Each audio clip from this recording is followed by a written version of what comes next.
Right, we heard earlier about those new Brexit demands on Theresa May coming from Leave campaigners. One of those calling on the Prime Minister is our next guest, the Conservative MP, Jacob Rees Mogg, who joins us from Somerset. Welcome, Mr. Rees Mogg. Can I ask you about this letter that you have signed? Thank you very much. Good morning. Good morning. This letter that you have signed certainly. going to the Prime Minister. Now, one of the things it says is that not a penny must be paid to the EU unless we have a full trade agreement with no tariffs agreed by March 2018. Is that a misprint?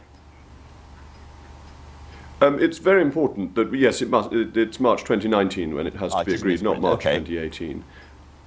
Yes, I know, obviously. But it's very important that we don't hand over a great deal of money unless we have an agreement. The risk is that we pay the money from the day we leave, and that reduces our negotiating clout to get the trade deal finalised if it hasn't been done before the 29th of March 2019, and that seems an obvious point. And you want the transition period, which is basically there to help British business, to mean that we can carry on, we can actually start to do free trade deals with the rest of the world, and that we have no European Court of Justice jurisdiction whatsoever during those 2 years. Well, the question is whether we remain in the European Union for an extra period to have the transition, or whether we've left on the 29th of March 2019. If we remain under the European Court of Justice and we're making large obligatory payments to the EU budget, there is no difference on the 30th of March and the 29th of March, and we will have stayed in the European Union. So it's a question of whether we've actually left in 2019 or are de facto remaining in the European Union, but without any votes or without a judge or without any of the current protections that we have, poor though they are. Can I be clear, under your plan, as it were, because there's also no freedom of movement after March 2019, in effect, there is no transitional period at all. It's happened. March 2019, no freedom of movement, no ECJ, no money, we're out, and that's it. You describe it beautifully. We will actually have left in March 2019. So there isn't a transition period. The Prime Minister used to refer carefully, just a moment, the Prime Minister used to refer very carefully to an implementation period. And that meant that we had left in 2019, but we're implementing the consequences of leaving. Now everyone seems to be talking about transition, which means transitioning from in the European Union to out of the European Union. And that delays our departure for 2 years. And it was very interesting listening to Mr. Milburn earlier, pointing out that the poorest areas of the country voted to leave. We need to deliver the benefits of leaving to the poorest in our nation, because otherwise they will feel deeply let down, and that includes dealing with freedom of movement, and it includes getting free trade deals so that we can lower the cost of food, clothing and footwear. Let me ask you about the Irish border, which is another big issue which has arisen recently.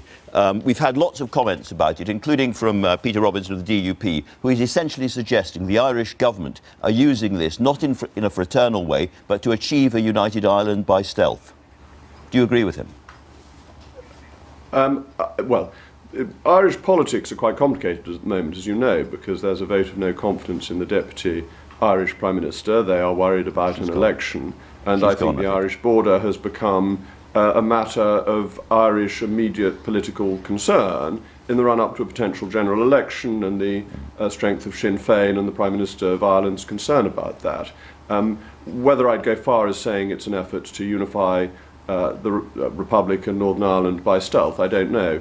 But I would say very clearly, speaking from Somerset, that Northern Ireland is as much a part of the United Kingdom as Somerset is, and Conservatives and Unionists take that very seriously. It is at the essence, the core of what we believe of our nation, and I support the DUP thoroughly, as do many Conservatives, if not most Conservatives, in opposing any attempts to take Northern Ireland out of the United Kingdom in its terms of trade with the European Union.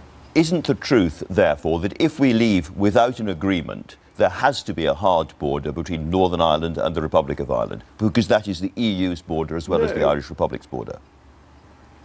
No, that's not the case. That is a choice that may be made. The British government has made it clear that it won't make it. The head of Her Majesty's Revenues and Customs has said that there is no need for the UK to have a border. If the Irish and the EU wish to impose a border, that will be a matter for them, but they don't have to do it. It is a question of political choice. And you have to say to the Irish government, do you make that political choice to impose a border when the British government will not make that choice? You spent a convivial hour or two recently with Steve Bannon, President Trump's former advisor. He is an economic nationalist, and many people who've worked with him thinks he is a white supremacist as well. What were you doing talking to him? Well, I talked to any number of people whose political views I do not share or fully endorse. I met the previous American ambassador at a reception at his own embassy, and he was a left-wing Obama supporter. So inevitably politicians meet other politicians, and that doesn't mean that they agree with or endorse everything they say. But Mr. Bannon was the chief of staff to President Trump and is a senior figure within the Republican Party. I think convivial is misleading. Did you like him? He was very interesting to meet, and he's very well informed. And would you like to see President Trump come here in February? Mr. Trump is the leader of our closest and most important ally, a nation with whom we have many interests in common in all sorts of areas, not least defence. It is overwhelmingly in the British interest to have a friendly relationship with the leader of the free world. And that is true whoever the president happens to be. And it is the duty of the British Prime Minister to ensure that that happens. And Mr. Blair was actually very good at that as Prime Minister in ensuring he got on with a right-wing American president who he didn't agree with on everything. You're a civilised man, I'm sure. When you saw those retweets of that racist, fascist group, Britain First, by the President of the United States, did you not pause for thought and think, here is a man crossing a really important boundary in civilised discourse? Well, dare I say, though I am on Twitter, I think it is a fundamentally trivial medium, and it is not worth spending so much time fussing about it. I think it inevitably leads to people tweeting appalling stuff because it's such an unimportant medium. Jacob Rees Mogg, something we can agree on at last. Thank you very much indeed. It made America realise that Britain was her real and true friend when they were hard up against it and wanted something, and that no one else in Europe was. They're a weak lot, some of them in Europe, you know. Weak, feeble.